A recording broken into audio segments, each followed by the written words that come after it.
படிக்க மேலே கயிறு பிடிச்சி ஏறிட்டு இருக்காங்க. திடீர்னு கயிறு ஸ்லிப் ஆயிடுச்சு. கயிறை விட்டுட்டாங்க. இப்படியே மலையை பிடிச்சி தொங்கிட்டு இருக்கிறாங்க. நீங்க பக்கத்துல ஏறிட்டு இருக்கிறீங்க, என்ன பண்ணுவீங்க? என்ன பண்ணுவீங்க? கொஞ்சம் அப்படியே தள்ளி விட்டுட்டா நான் மட்டும் மேலே போயிடலாம். நீங்க தள்ளி விடலாம், நீங்க ஃபர்ஸ்ட்ல கூட வரலாம். கடவுளோட மனசுல இடம் பிடிக்க முடியுமா? முடியுமா? அவங்கள கை தூக்கி விடுங்க, அவங்க கூட ஒரு வேளை ஃபர்ஸ்ட்ல வரட்டும். ஆனா இறைவனோட மனசுல யாரு ஃபர்ஸ்ட்ல வருவாங்க?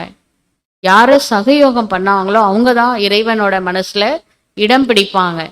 தள்ளி விட்டுட்டு நான் மட்டும் முன்னாடி போனோம்னு நினைச்சு போறவங்களுக்கு சத்தியமா கிடைக்காது, இறைவனோட உள்ளத்துல இடம் கிடைக்காது. புரியுதுங்களா? கிரே ஹுயே கோ கிரானா நஹி கலே லகானா. கீழே விழுந்துட்டு இருக்கிறாங்க. இது உண்மையிலே நம்ம ஒன்றும் மாடி இதில் ஏறல, மலையில் ப்ராக்டிக்கல் லைஃப்பில் ஸ்லிப் ஆகுறாங்க, கஷ்டப்படுறாங்க அப்படின்னா அவங்க உங்களுக்கு என்ன கொடுப்பாங்க? ஒருவேளை உங்களுக்கு துக்கம் கொடுக்குறாங்க. துக்கம் கொடுக்குறவங்களுக்கு என்ன பண்ணணும்? அரவணைச்சிக்கோங்க அப்படின்னு பாபா சொல்றாரு.